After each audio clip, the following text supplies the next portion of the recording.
नमस्कार सभी को। जैसा कि हम जानते हैं कि आज हम भगवत गीता के 7वें अध्याय को आधा हुआ था कल हमारा, है ना? क्योंकि कई बार किसी अध्याय में इतना गूढ़ रहस्य आ जाएगा जिसको समझने में समय लगता है। तो बाकी का 7वां अध्याय थोड़ा सा आज हम डिस्कशन करेंगे।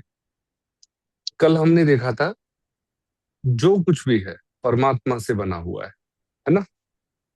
हमने समझा था कि भगवत गीता में जो भी हम जिस भी चीज को समझते हैं उसे दो तरह से समझते हैं। पहला था हमें कोई जानकारी होती मिलती है, अक्सर हम देखते हैं ना, जानकारी ही चल रही होती है, सब कुछ सब जगह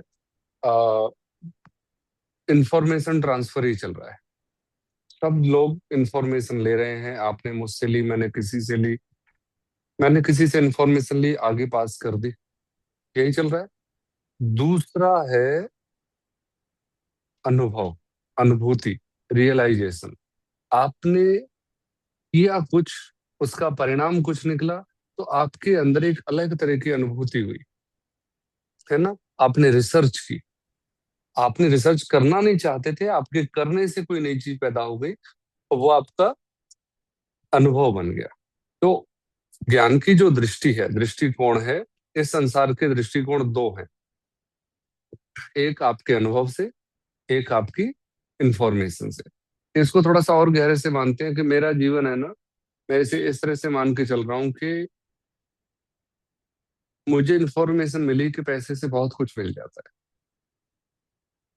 बहुत कमाया, बहुत दौड़ा, फिर लास्ट में आके मुझे पता चल रहा है कि मेरा अनुभव तो बिल्कुल जीरो है इसको लेके। तो फिर मैं अपनी इंफॉर्मेशन पे थोड़ा सा क्वेश्चन मार्क लगाऊंगा। जैसे ही पहला क्वेश्चन मार्क लगेगा, हमारे अंदर एक अनुभव पैदा हो जाएगा, क्या नहीं, पैसे से सब कुछ नहीं हो सकता, है ना? तो एक तरफ इंफॉर्मेशन थी, पर अब जब मेरे आगे आके कोई व्यक्ति बोलेगा नहीं पैसे से सब कुछ होता है, तो बताओ मैं शामिल होऊंगा उस डिबेट में? मैं मुस्कुरा के निकल जाऊंगा, क्योंकि मेरा अनुभव कुछ और कहता है और मेरी इंफॉर्मेशन कुछ और कहती है।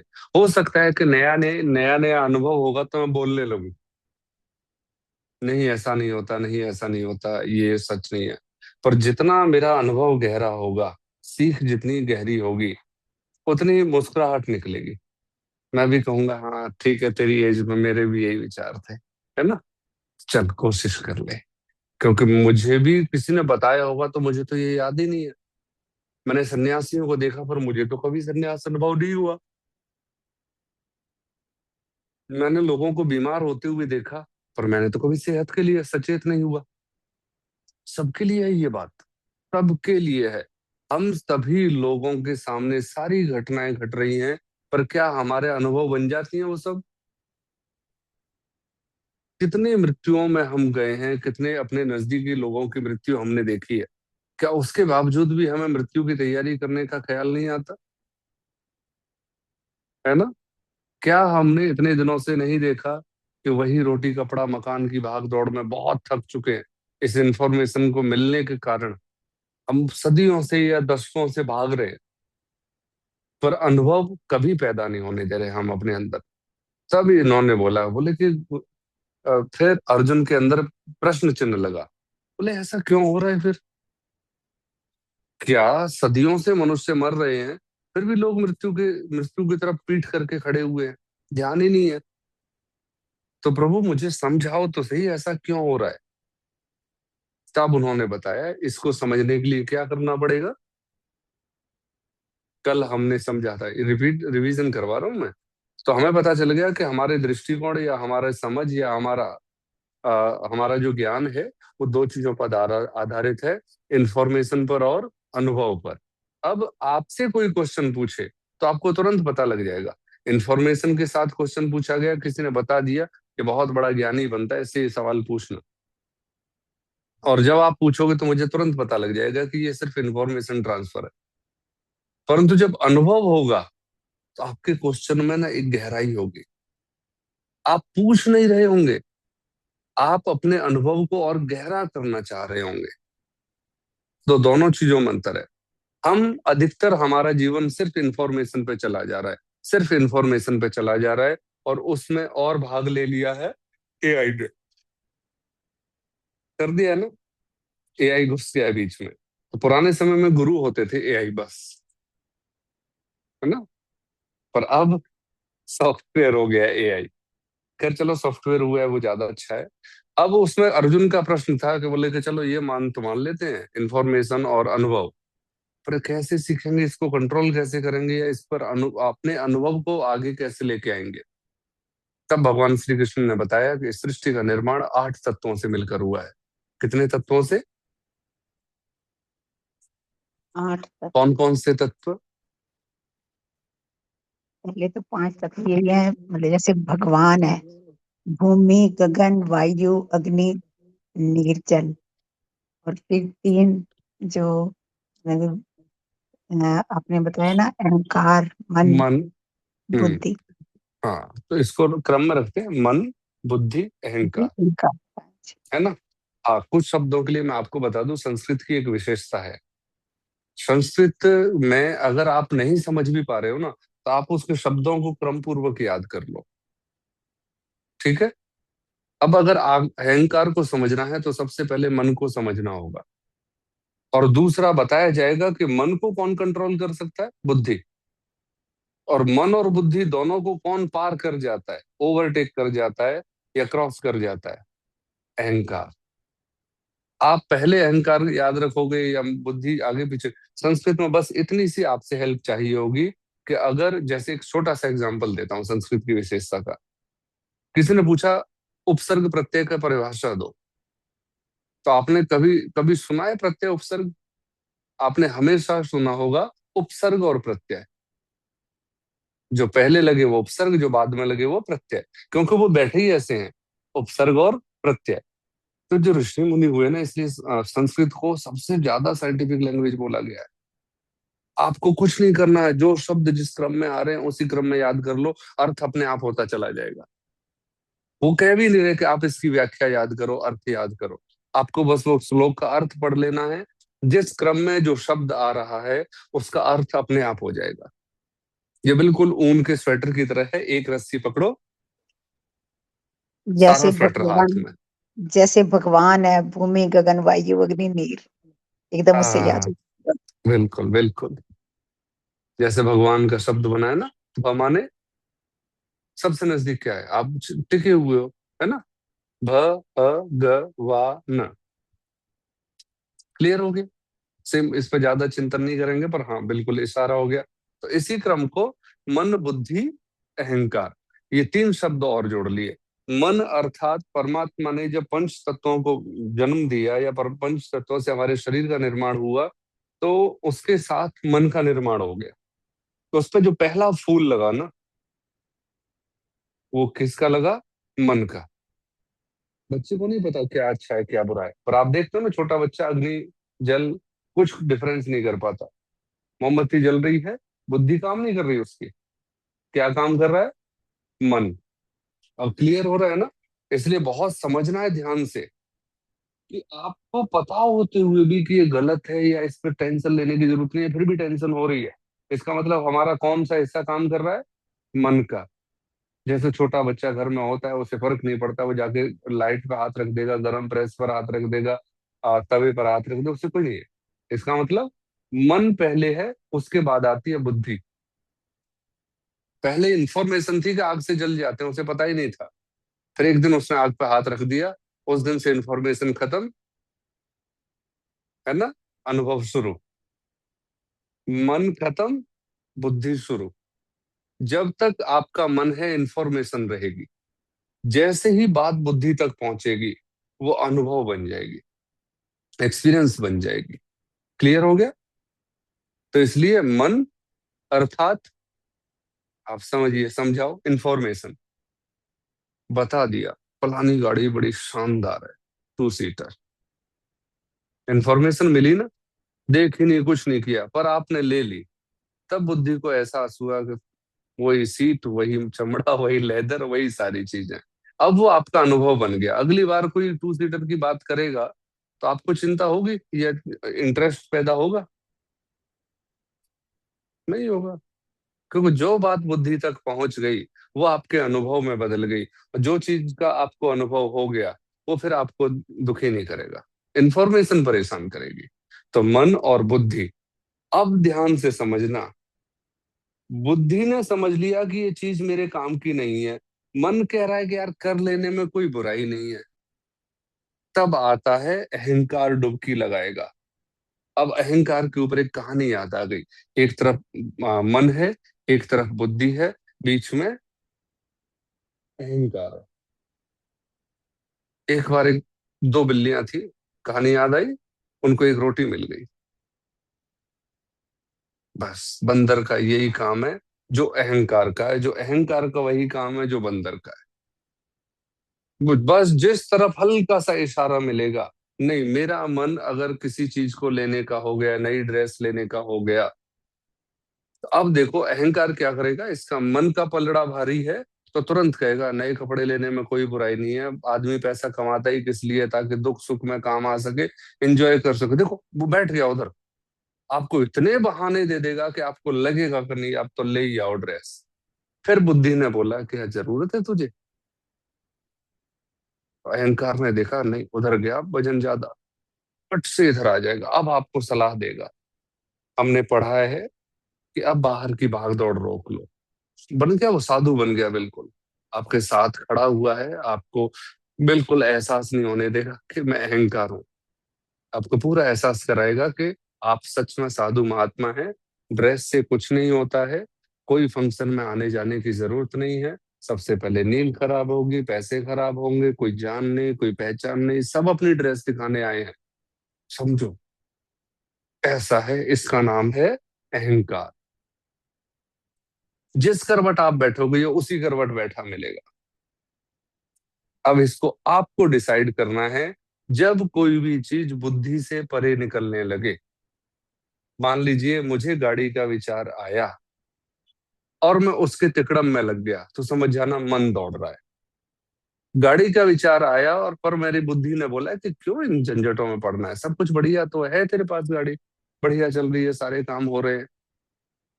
अब अहंकार आएगा। अगर उसी चीज में आप 1 घंटे से या एक बार से ज्यादा बार सोच रहे हो, तो वो अहंकार सोच रहा है बार बार। बुद्धि का इतना ताकत नहीं है, ना बुद्धि में इतना टाइम, ना बुद्धि के पास इतना सामर्थ्य कि वो एक ही विचार को 10 बार सोचे। आपको भूख लग रही है, आपको फ्रिज पूरी तरह से याद आ रहा है, ये अहंकार है। बुद्धि क्या करेगी, आपके पास ये रखा हुआ है, खा के सुला देगी। बस बुद्धि कभी भी आपको भटकाएगी नहीं। भटकाएगा कौन? मन और अहंकार। तो अब आपको देखना है कि आपको अपने बुद्धि, और बुद्धि को हम क्या कहेंगे? अनुभव। मन को क्या कहेंगे? इंफॉर्मेशन। इंफॉर्मेशन झूठी भी हो सकती है, पर अनुभव झूठा हो सकता है। बच्चे का एक बार आग पर हाथ आ गया, मोमबत्ती पर, और जल गया, अब पकड़ के भी ले जाओगे तो भी नहीं लगाएगा वो। लगाएगा? नहीं लगाएगा। बिल्कुल मना कर देगा, बोले ठीक है शांत बैठ जाऊंगा पर उंगली नहीं लगाऊंगा आग में।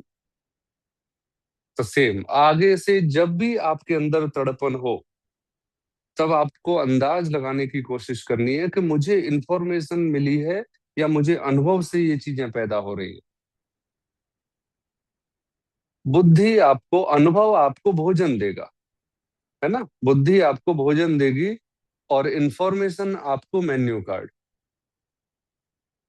ये बहुत मुश्किल हो जाता है जब आप रेस्टोरेंट में बैठे हुए हो और आप जब मेन्यू कार्ड लेते हो, तो ये मन की भागदौड़ देखना, वो कभी आइटम पे जाएगा, कभी बिल पे जाएगा, दोनों तरफ बराबर दौड़ता है, होता है ना।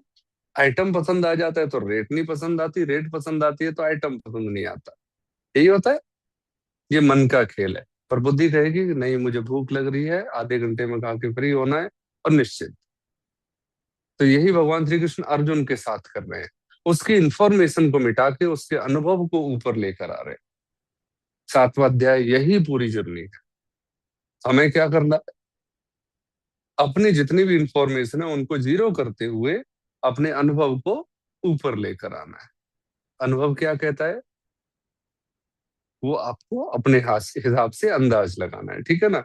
1-2 बार अनुभव आपको थोड़ा सा गिराएगा तो कोई बात नहीं, अगली बार वो और मजबूत हो जाएगा। आगे आए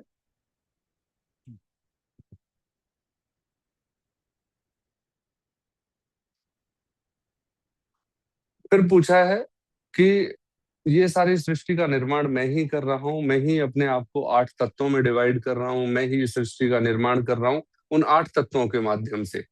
पर अब मुझे पहचानोगे कैसे, है ना? तो वो इशारा कर रहे हैं, रसो अहम अपि कौन्तेय, मैं सब जगह हूं। जैसे रस सब जगह है, रस अर्थात, अब यहां ध्यान से समझना, वो कह सकते थे मैं कण कण में हूं, उन्होंने कण कण का नाम ले लिया, उन्होंने रस का नाम लिया। जैसे आप जिस भी चीज में इंटरेस्ट रखते हो, मैं वहां मौजूद हूँ। जब आप भूविद हो, मैं भूमि में मौजूद हूँ। जब आप क्रोध में हो, मैं क्रोध में भी मौजूद हूँ। जब आप पागल हो, मैं पागल में भी। रस अर्थात विषय वस्तु, ठीक है। यहाँ रस जल तत्व को भी कहते हैं, और यहाँ रस स्वाद को भी कहते हैं, विषय। किसी भी चीज में इंटरेस्ट आ जाता है ना, मैं हर इंटरेस्ट में मैं विद्यमान हूं। अब कोई कहे कि कण में है, खोद के दिखा, उल्टे क्वेश्चन कर लेगा ना। पर कितना सरलता से बोल दिया, बोले कि तुम जिसमें भी इंटरेस्ट दिखाओगे मैं वहां मौजूद हूं। अब तुम इंटरेस्ट ईमानदारी से दिखाओ, बस मुझे झट से पालोगे। कितना सरल उपाय है ना। तब जाके फिर आपने देखा होगा कि जितना आप जिन चीजों में डूबते हो, उतना ही उन चीजों से विमुख होते चले जाते हो। ऐसा देखा गया है ना। जो चीज आपने प्राप्त कर ली, वो आपके लिए जीरो जीरो सी होती चली जाती है। पर जैसी जीरो होती है, फिर इंटरेस्ट पैदा हो जाता है, फिर प्राप्त करने की इच्छा पैदा हो जाती है। तब परमात्मा कह रहा है कि तब आप इंफॉर्मेशन पे दौड़ लगा रहे हो। तो आगे आया है इसको। तो उन्होंने बोला कि चंद्रमा में फिर रस कैसे होगा। बोला कि देखो, आपके आधार पे तो चीजें क्लियर हो गई, परंतु अब वस्तु के आधार पे आ जाते हैं। तो चंद्रमा में मैं प्रकाश हूं, प्रकाश के बिना चंद्रमा है ही नहीं। तो बोले कि मैं चंद्रमा में प्रकाश हूं, मैं सूर्य में प्रकाश हूं, मैं जल में स्वाद हूं, रस हूं। जिससे आपकी प्यास, मैं जल में प्यास हूं, ये कह सकते हो। ठीक है। आप पानी पीते हो, पानी शरीर पीता है, पर एक जो तृप्ति प्राप्त होती है वो मैं हूं। क्लियर हो गया।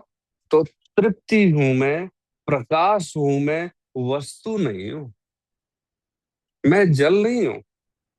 मैं जल के अंदर जो तृप्ति है, जो प्यास के बुझने के बाद का आनंद है ना, वो मैं हूं। तो आप समझ सकते हैं कितनी गहराई से चल रहा है। फिर बोला कि चलो आप सब जगह व्याप्त हो। सर, फिर हाँ जी। वो कैसे, ये समझ नहीं आया।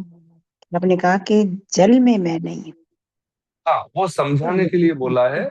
जिसको रस में मिल जाएगा ना, क्योंकि देखो, हाँ आपने सही प्रश्न पूछा है। जल में मना करना नहीं चाह रहा मैं, जल में मना करना उद्देश्य नहीं है। पर मेरा उद्देश्य है जल के अलावा और गहरे में आपको ले जाने का। कहीं ऐसा ना हो कि आप जल को देख के ठहर जाओ। जल तक तो आप पहले से ही पहुंचे हुए हो। आपने हजार बार सबने सुना है कि कण कण में परमात्मा है। परंतु अब परमात्मा कहाँ मिल रहा है? हम कण पर रुक गए थे, पर कण के अंदर भी पूरा आयाम है। हम सूर्य पर रुक गए थे, पर सूर्य के अंदर भी एक जर्नी है। हम गुरु पर रुक गए थे, गुरु के आगे भी एक अलग जर्नी है। तो यहाँ जल में नहीं हूं कहने का मतलब, जल में तो हूं ही हूं, पर जल और गहरे में अगर मुझे जानना है, तो जल से शांत होने वाली पिपासा, प्यास में मैं हूं। तड़प जाते हो जल के लिए, और जब जब तड़पने के बाद आपकी प्यास शांत होती है, जो आपको आनंद प्राप्त होता है ना, वो मैं हूं। अब आप समझ सकते हो। तो यहाँ जितने भी ना शब्द बोले जाएंगे, वो हाँ ही होंगे। पर वो ना इसलिए है क्योंकि आप वहां से हटके और नीचे डुबकी लगाओ, है ना। दिल्ली केवल पश्चिम बिहार नहीं है, दिल्ली साउथ दिल्ली भी है, दिल्ली नॉर्थ दिल्ली भी है। सेम ऐसे ही है, कहीं हम एक जगह नहीं रुक जाए बस। ठीक है। तो अभी और समझते हैं इसे, बहुत बहुत प्यार से समझाया है। और जब मैं इनको पढ़ता हूँ, मेरा कई बार मन करता है कि बैठा रहे, तो आगे आया है माया का रहस्य। अब जब हमें पता चल रहा है कि आप हो प्यास की तरह, है ना, एक क्या कहते हैं, हग, हग से पैदा होने वाला आनंद आप हो, सूर्य का प्रकाश आओ, वो चंद्रमा का, तो इसका मतलब रोटी के अंदर भूख रूप में आप हो, है ना, भूख जो शांत होती है उसमें आप हो, सुंदर, बहुत बढ़िया तैयार होने के बाद जो खुशी मिलती है, तो तैयार होने के बाद भी आप हो। तो यहाँ मना नहीं किया कि आप सजना संवरना छोड़ दो, पर आप उस सजने संवरने को पूरा फील कर जाओ, उस फीलिंग में मैं हूं। तो आप अब तक जो कार्य करते थे वो बाहरी भाव से होते थे, अब कार्य करते करते आप किस में चले जाओगे, उसके अंतःकरण में उतर जाओगे। अब तक आप तैयार होते थे तो आप शीशे में अपने आप को देखते थे, पर आप शीशे के थ्रू किस में उतरोगे, अपने आप में उतरोगे। अब आप भाव के तल पे पहुंचोगे। अभी तक हम पदार्थ के तल पे थे, किसी को खाना खिला के अच्छा लगा, पर इस बार आप उसकी अनुभूति को फील करोगे। इसलिए ये चीजें चल रही हैं। बोले कि इतना सबको जानने के बाद भी ना प्रभु मेरा ना मजा नहीं आता, आपको ढूंढने का मन नहीं करता। संसार फिर भी पसंद आता है मुझे, फिर भी पसंद आता है। घर मैंने हजारों बनाए, कर्जे में डूब गए, फिर दोबारा मैं घर बनाने की यात्रा पर निकल जाता हूँ। क्या करूं? सब बताया माया। सब एक नई जर्नी शुरू हुई, किसकी? माया की, है ना, संसार की, कि यह मेरी देवी ही ऐसा गुणमयी मम माया दुरत्यया। बोले ये जो दैवी ये माया दिखाई दे रही है ना मेरी, दुष्कर, ये मेरी ही रचना है। ये जो आप चारों तरफ अपनी ओर आकर्षित करने वाली चीजें देख रहे हो ना, ये ही मेरी माया है। ममेव प्रपद्यन्ते माम एताम तरन्ति ते। ये माया मुझसे ही तो आपको दूर ले जाती है, और दूर ले जाके वापस मुझ में ही फेंक देती है आपको। या यूं कह लीजिए ये माया मुझसे ही पैदा होती है और मुझ में ही विलीन हो जाती है। आप बच्चा पैदा हुआ, उसके अंदर कोई मोह माया नहीं है, कोई भी नहीं है, कोई मोह माया नहीं है, कुछ भी नहीं है। परंतु जैसे जैसे बड़ा होता है माया बड़ी होती चली जाती है। उसका परिवार दिखाई देने लगता है, फिर उसके स्कूल के मित्र, फिर उसके कॉलेज के मित्र, फिर उसके जॉब के कलीग्स, फिर उसका अपना परिवार, ये माया में बिखर गया। पर जैसे जैसे वो इंफॉर्मेशन से अनुभव की ओर जाता है, तब उसका सारे भ्रम टूटते जाते हैं। न कोई पत्नी है, न कोई पति है, न कोई बंधु बांधव है, पैसा भी कुछ नहीं है, सब भाग दौड़ में मैं बूढ़ा हो गया फालतू में। तो माया किससे पैदा हुई? जीरो से। और लास्ट में माया क्या हो गई? जीरो हो गई। बस ये इशारा है। तो आप जो भटक रहे हो ना, वो आप अभी भटक रहे हो माया में। पर इतना याद रखो ये माया भी मेरी ही रचना है। तो मेरे साथ मिल जाओ, फिर आप माया से मुक्त हो जाओगे। इसको इस तरह से समझ सकते हैं कि एक अंधेरा कमरा है, रस्सी पड़ी हुई है, बहुत बार सुना है आपने। अब इसको माया और परमात्मा से जोड़ना है। रस्सी पड़ी हुई है, मैं कमरे में गया, अचानक से वो टिड़ा मिड़ा देखा और अचानक से मुझे याद आ गया भाई सांप है। अब दो तरह की घटनाएं घटेंगी, या तो मैं उससे भागूंगा या फिर मैं उसे जानूंगा। बस संसार उससे भाग रहा है, माया से। जो योगी है, जो आध्यात्मिक व्यक्ति है, वो जान रहा है। खड़ा हो गया, अंधेरा है, रस्सी पड़ी हुई है, अब उसे देखना है, रोशनी है नहीं है। तो फिर उसकी दूसरी बुद्धि कहेगी चल मैं इसको हिलता हुआ देखूंगा, क्या ये रस्सी या क्या ये सांप यहां से हिल रहा है। उसने देखा नहीं हिल रहा, नहीं हिल रहा, तो उसने पैर बजा कर देखा, है ना, शायद हिल जाए। फिर भी नहीं हिल रहा है, फिर वो अंदाज लगाएगा कुछ तो गड़बड़ है। फिर वो कहीं से जाएगा, रोशनी लेकर आएगा, तब करेगा ले, ये तो रस्सी है। अब इसको संसार में लाते हैं। संसार ने हमें दिखाया है पैसा, पैसा, पैसा, पद, जवानी, प्रतिष्ठा, सुंदरता, है ना, उसने रस्सी को सांप बना दिया, उसने संसार को ही भगवान बना दिया। पर जो बुद्धिमान व्यक्ति है उसने देखा कि पिछले 50 सालों से पैसा कमा के देख लिया, फिर वहीं के वहीं आके खड़े हो जाते हैं, फिर वही गिनने पड़ते हैं, फिर वही सुरक्षा करनी पड़ती है, फिर एक छोटे से घर में गुजारा हो रहा है, फिर बड़े घर की इच्छा पैदा हो जाती है। तीसरा घर बनाया उसने, हाथ जोड़ लिए, बस अब घर की इच्छा मेरी खत्म। इसका मतलब उसे रस्सी पता लग गई।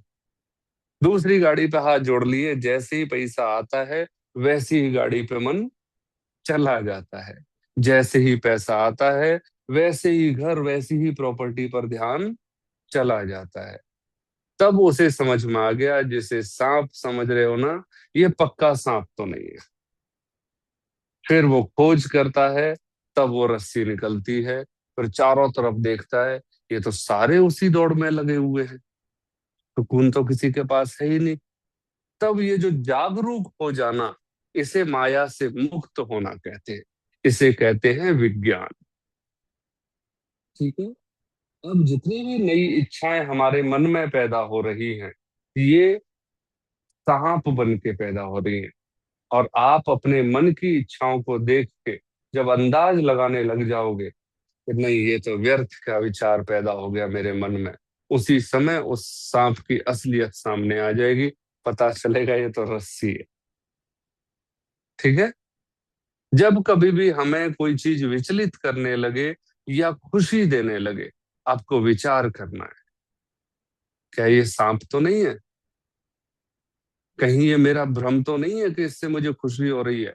तो जैसे ही गहराई में सोचोगे कि किसी व्यक्ति या वस्तु या विशेष या स्थान से मिलने से मुझे खुशी हो रही है, तो इसका मतलब हम सांप को देख के खुश हैं, पर वो असल में रस्सी है।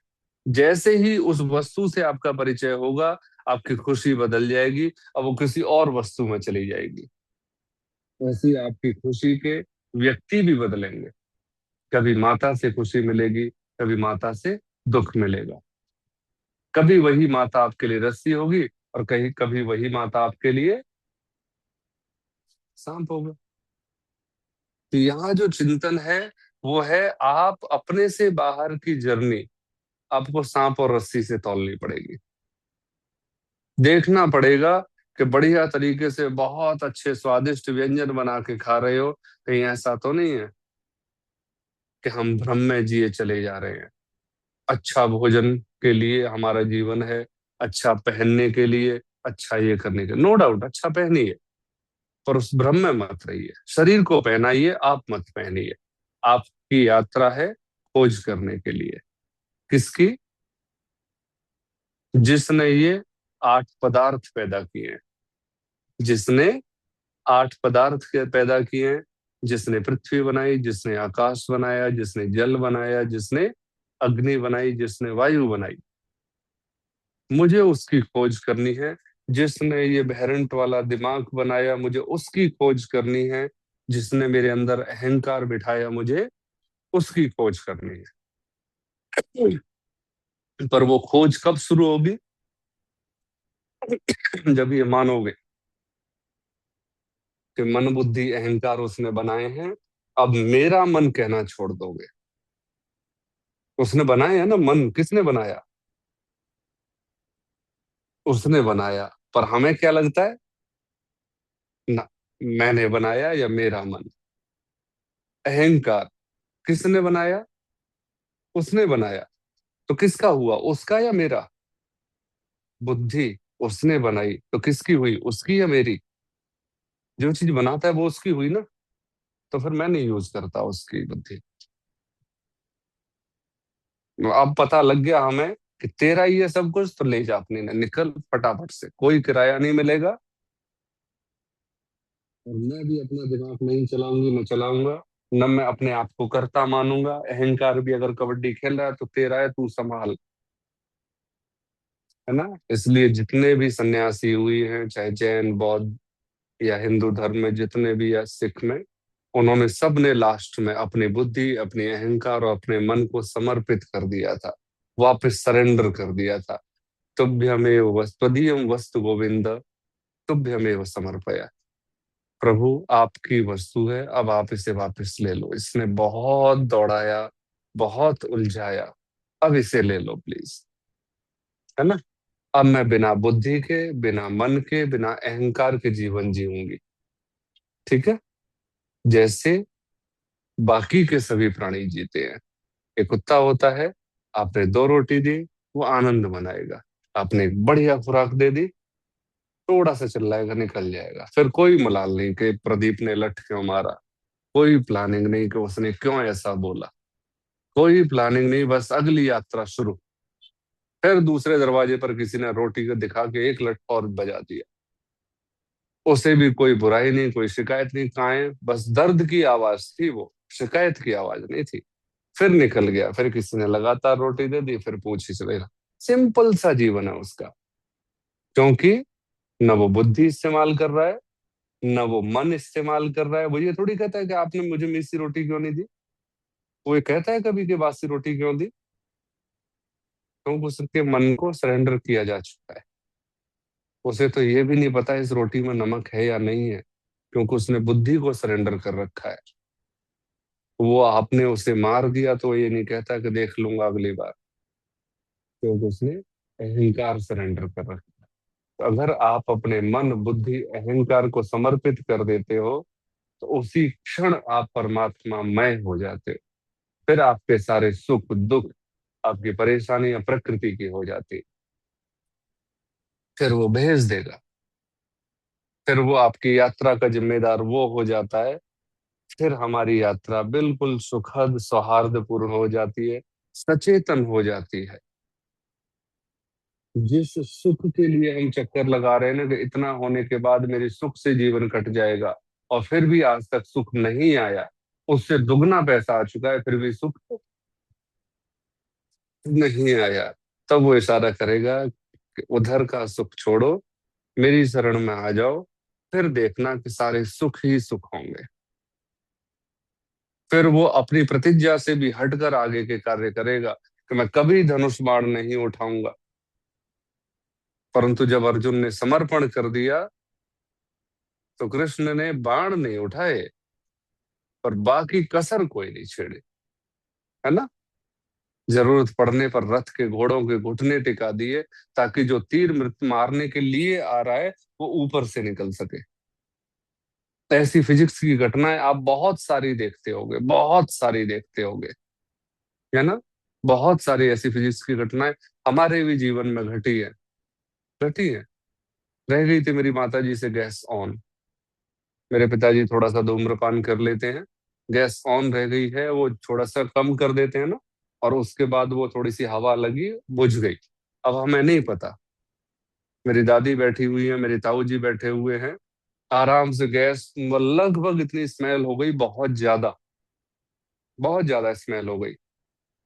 पापा बोले कि देखो गैस तो नहीं जल रही, और अपनी बीड़ी जलाने लगे।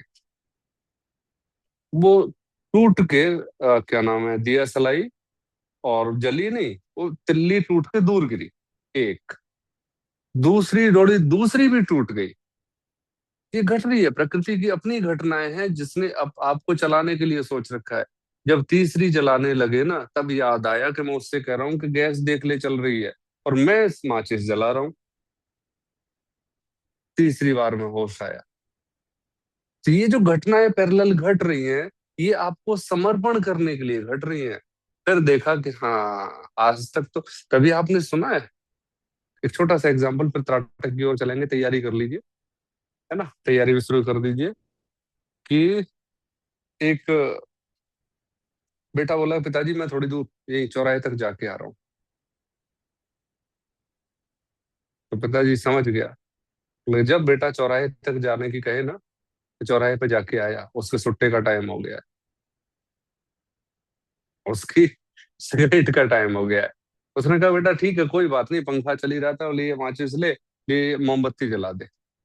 उसने माचिस जलाई, और जलती हवा में, चलती में, हम कोशिश करते हैं पंखा बंद करना पड़ता है, उसने जलती हवा में जला दी तिल्ली, बोले कि लो मैं जला देता हूँ।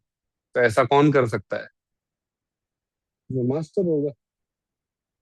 मैं ये इशारा करना चाह रहा हूँ कि जो दसियों सालों से बीड़ी पी रहे हैं या सिगरेट पी रहे हैं, वो मास्टर होते हैं तिल्ली जलाने में। और उस व्यक्ति से भी 2-3 बार, 2 बार के लिए टूटना, ये इशारा होता है कि हमारी यात्रा का कोई और भी संचालक है। फिर उसने होश दिया कि तुझे लग तो रहा है कि ना गैस चल रही है, और तू बीड़ी क्यों जला रहा है भाई? तो इससे पता चल रहा है ना कि हमारे साथ साथ एक पैरेलल दुनिया चल रही है जो हमारे लिए चल रही है। तो फिर हम चलना बंद करते हैं, उसी में शामिल हो जाते हैं, उसकी इच्छा में, उसके दिए जीवन में, उसके दिए आनंद में, उसके दिए दुख में भी आनंद मनाते हैं।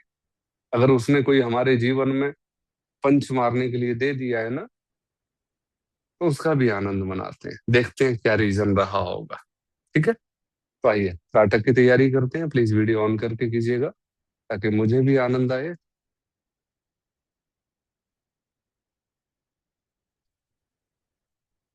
So when information on Buddhi and this attitude was not good for us, then why did he put all these things into us?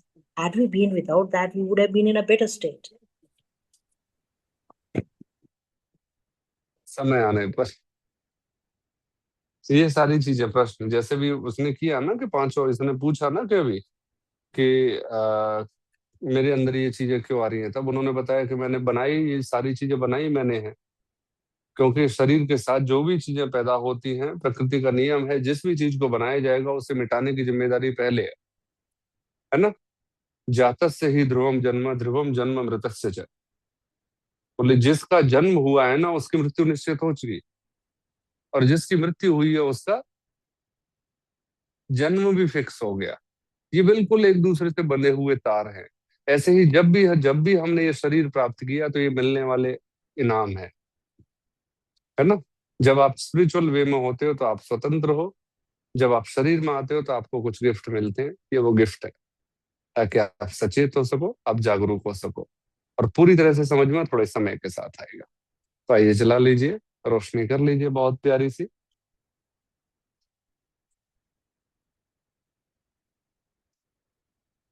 बाकी कभी तैयारी कर लीजिए, मैं चाहूंगा सभी करें आज से।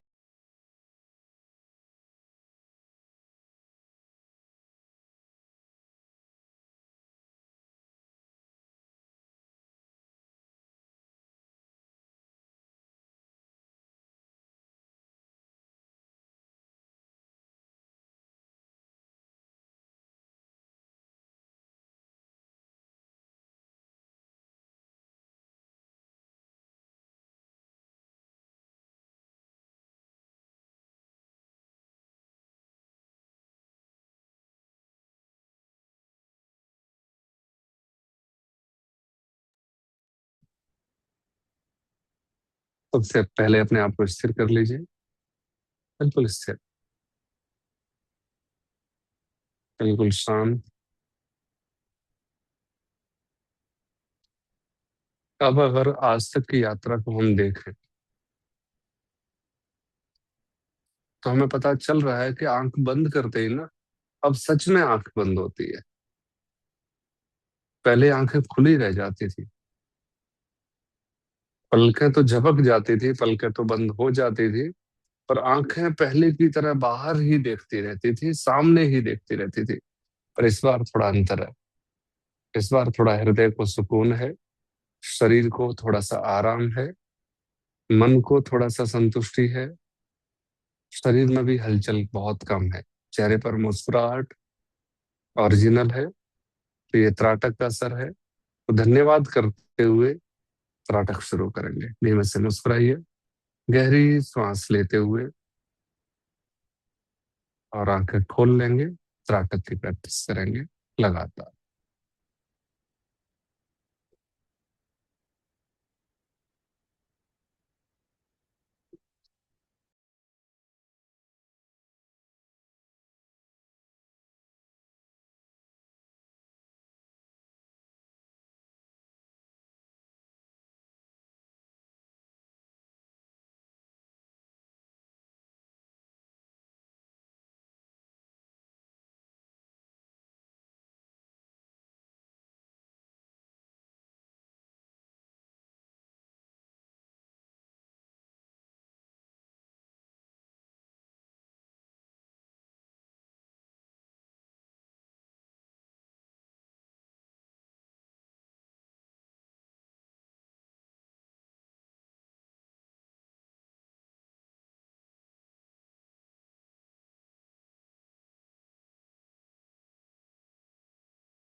नाटक करते करते एक बात को और समझेंगे, बड़े गहरे से समझना,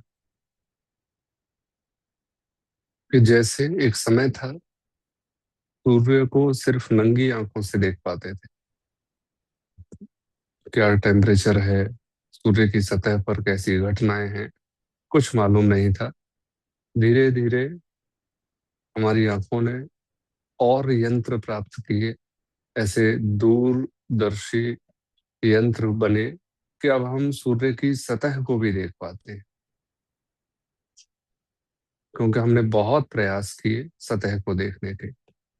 अगर हम त्राटक में भी यही विधि देखेंगे तो अब हमें रोशनी की सतह तक दिखाई देने लगेगी। हमारा मन इतना केंद्रित हो चुका है कि हम अब इस लौ के अंदर तक पहुंच गए हैं।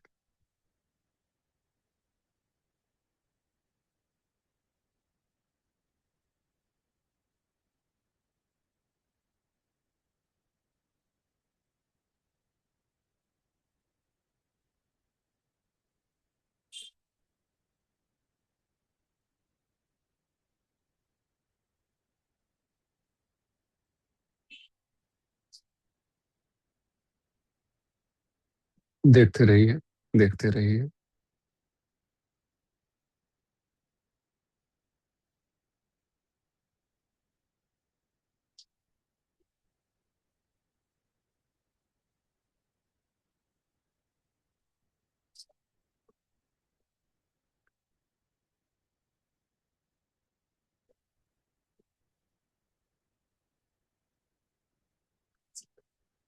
जितना लंबा और गहरा त्राटक होगा उतना ही हम अग्नि तत्व के साथ जुड़ते जाएंगे। हमारे अंदर का तेज और बढ़ता जाएगा। क्रोध, टेंशन, तनाव, अनिद्रा सब समाप्त होता जाएगा।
अब धीरे से आंखें बंद कर लेंगे।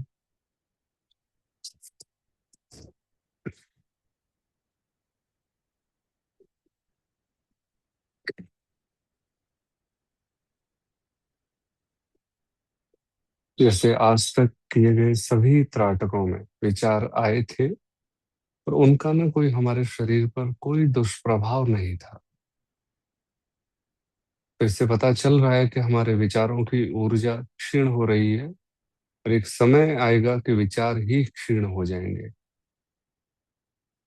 पहले एक भी थॉट डिप्रेशन लेवल का प्रेशर बनाता था, फिर थॉट ने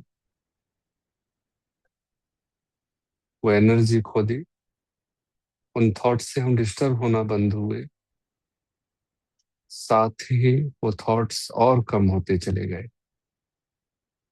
जितने थॉट्स कम रहेंगे उतना ही हम शांत और सरल होते जाएंगे।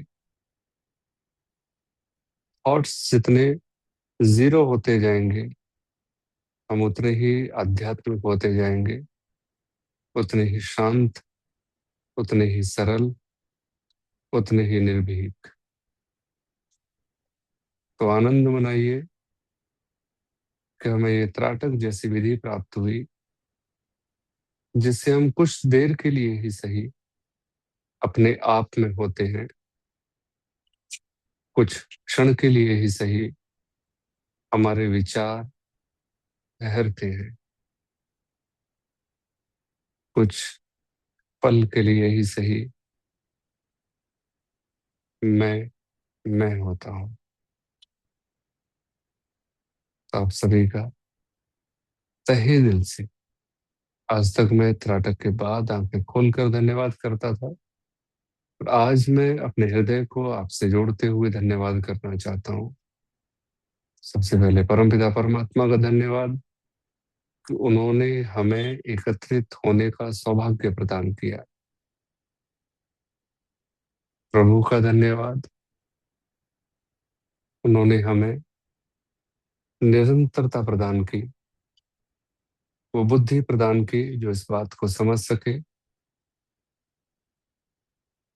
वो सामर्थ्य प्रदान किया कि हम इसे जी सकें, और आगे भी इसी तरह से हमारे ऊपर कृपा बनाए रखेंगे, हमें हमारे ऊपर आशीर्वाद बनाए रखेंगे। चेहरे पर मुस्कुराहट, गहरी सांस, बिल्कुल गहरी सांस, शांत चित्त, सरल बिल्कुल। धीमे से आंखों की मालिश करते हुए आंखें खोल लीजिए, और अब आप बताइए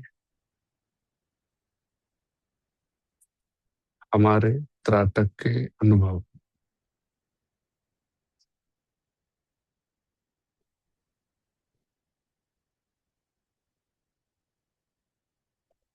मैं बस आपसे एक रिक्वेस्ट करना चाहूंगा, लाइट जला सकते हैं आप? मुझे तो उठना पड़ेगा, मैं बोलता हूँ।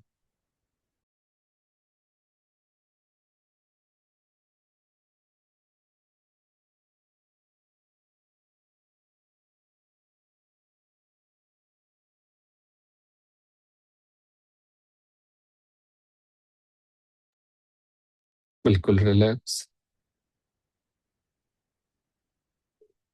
अब थोड़े से अनुभव अगर साझा करना, अनुभव से पहले मैं अपने विचार रखता हूँ, अपनी बात रखता हूँ, है ना? आपको बस टिके रहना है रोशनी और लाइट और पंखा। मैं कहना चाह रहा था त्राटक के बारे में, ठीक है? आपको बस इसमें से गुजरते रहना है, बिल्कुल ऐसे जैसे इस रोशनी में, जो अभी त्राटक की रोशनी थी ना, उसमें वो अग्नि सारी छिपी हुई है जो इस संसार में विद्यमान है, वो इससे अलग नहीं है, ठीक है ना? उस चिंगारी में भी वही सामर्थ्य है जो उस जंगल की आग में होता है, जो लावा में सामर्थ्य है। ऐसे ही हमारे अंदर वो शांति पहले से ही मौजूद है, जो कभी कभी हमारे अंदर रिफ्लेक्ट होती है ना, कई बार हम बिल्कुल शांत होते हैं, वो शांति ही धीरे धीरे रूप लेगी। बस अपने आप को कंपैरिजन में मत डालना प्लीज, आपको मैं मोटिवेट करूं, आपको मैं शांति की ओर धक्का दूं, आप बस धक्के खाते चलना। इस दुविधा में मत आना कि मेरे अंदर तो ज्यादा चेंजेस आ ही नहीं रहे हैं, है ना, मैं तो दोबारा उन्हीं विचारों में या मैं दोबारा उन्हीं गलतियों में पड़ जाता हूँ। नहीं, आप याद रखना, आप चाहे एक ही गलती बार बार रिपीट करो, पर वो गलती हर बार दूसरी तरह से होगी। ठीक है ना, मैं एक ही जगह से भले ही बार बार गिरता रहूं, पर हर बार गिरने में मेरा एक होश बनेगा।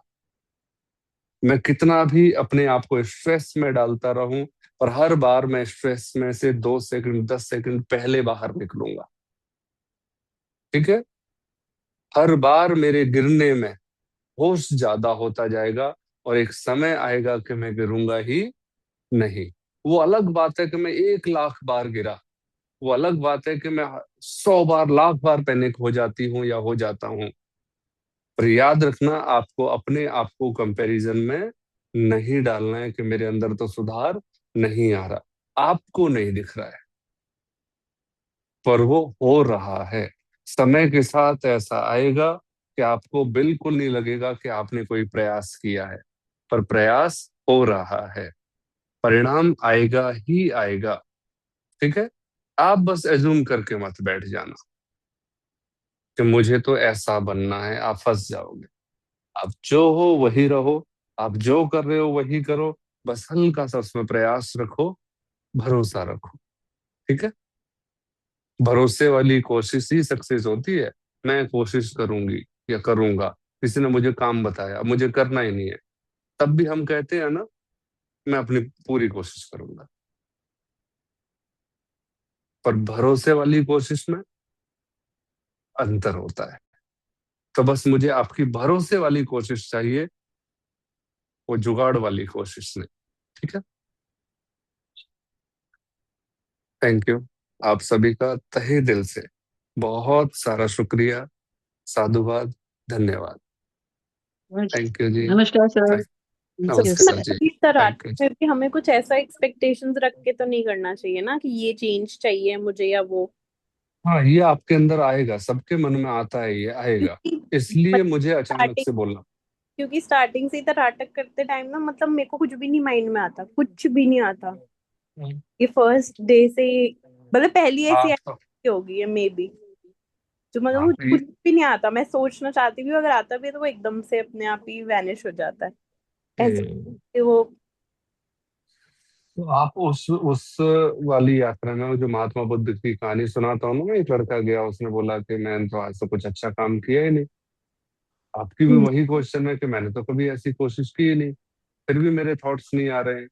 कि आप यही कहना चाह रहा हूं मैं, कि आपके बचपन से बहुत सारी ऐसी घटनाएं रही होंगी जिन्होंने आपके उसको विचारों के क्रम को तोड़ा है, बस आपको पता नहीं चला। पता नहीं। जैसे इयाना सीख रही है अभी, हम्म। इयाना फेमिलियर हो रही है ना योगा से, एक किस तरह से और गहरी टॉक कर सके और किस तरह से मैच्योर हो सके, उसे नहीं पता। वो होने की कोशिश नहीं कर रही, पर फिर भी वो हो जाएगी। ऐसे ही आप त्राटक में, आप मेडिटेशन में, आप भगवत गीता में सिर्फ आके बैठ रहे हो, उस 40 मिनट में कोई ना कोई 1 मिनट ऐसी घट जाती है जो आपके अंदर रह जाती है। 40 मिनट सबके अंदर नहीं रह जाएंगे, 1 घंटा सबके अंदर नहीं रह जाएगा, वो मिनट रह जाएगी, वो सेकंड रह जाएगी, जो बाद में जाके अपने आप पूरी साल बन जाएगी, पूरा जीवन बन जाएगी। ठीक है ना, तो सच में थैंक यू, आपकी यात्रा के कारण मेरी भी यात्रा बन रही है। Thank you so much thank you sir. सभी, थैंक यू जी, thank you sir, thank you very welcome जी, मच। थैंक यू जी, शुभ रात्रि जी। शुभ रात्रि।